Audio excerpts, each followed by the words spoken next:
Deyir bir qadının əri hər gün işdən evə gec gəlirmiş. Qadın bundan şübhələnir. Ərindən soruşur ki, bəs niyə işdən sonra evə gec gəlib çıxırsan?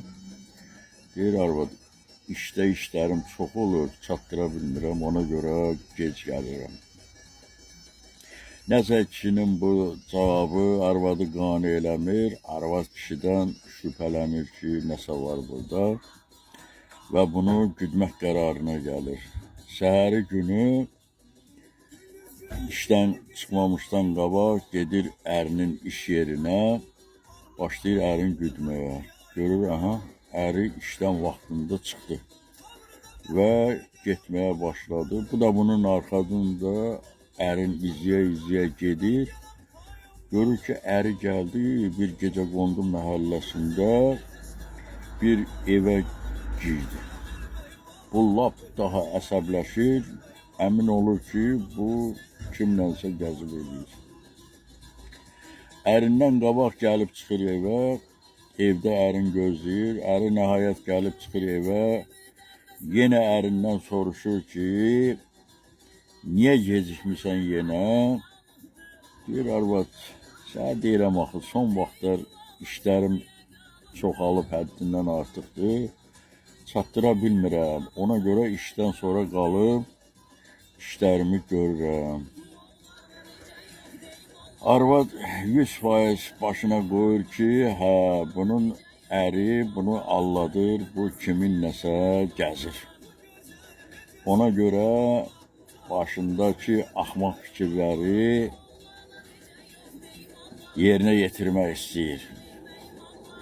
Səhəri günü ərinin silahını götürüb qoyur sumkasına, iş yerinin gününün sonuna yaxın gedir ərinin iş yerinə. Gözləyir, əri işdən çıxır, yenə başlayır, görür ki, əri getdi həmin istiqamətə. Bu da bunun arxasında gedə-gedə başında min cür fikirlər dolanır, ərindən qisas almaq fikrinə gəlir.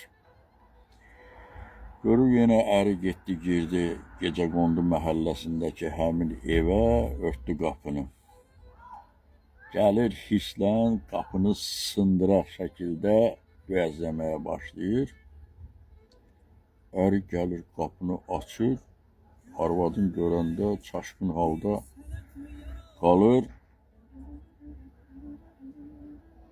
Arvad içəri keçmək istəyir, əri buna mane olur ki, yox, sən içəri keçmə günə. Deyir, yox, keçəcəm. Deyir, yox, sən içəri keçmə günə. Arvad sumkasını açır, silahı çıxardır, deyir, çəkil yolumdan, mən hökmən içəri keçəcəm. Bəli, əri çəkilir kənara, arvad keçir içəri. Arvad keçir içəri,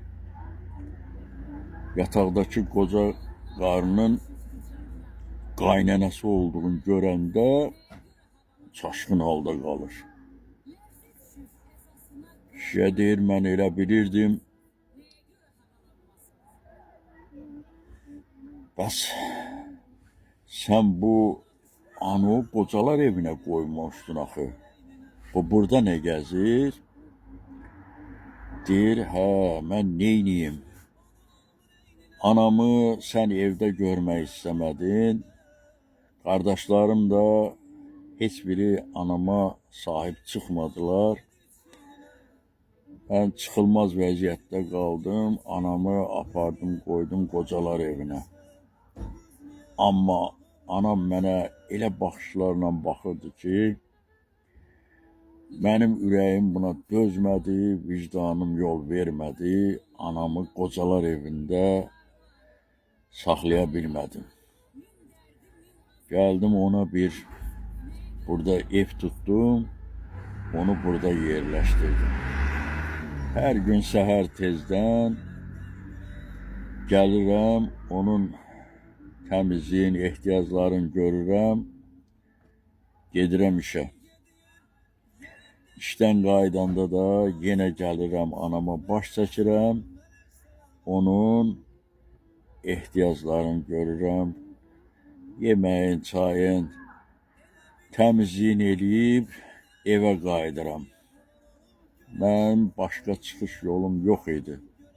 Bəs mən nə etməli idim? Mən məcbur qalıb bu cür anama baxmağa məcbur oldum. Nə sən anamı evdə görmək istəmədin, nə də qardaşlarım anama yiyə durmadı. İndi qardaşlar,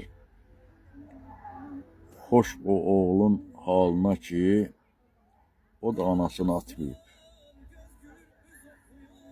Nə qardaşları, nə yoldaşı anasına yiyə durmadığı halda o ana zəhmətin itirməyib. Anasının qulluğunda dayanmağa özünə borc bilib və o əməli yerinə yetirib. Allah qarşınıza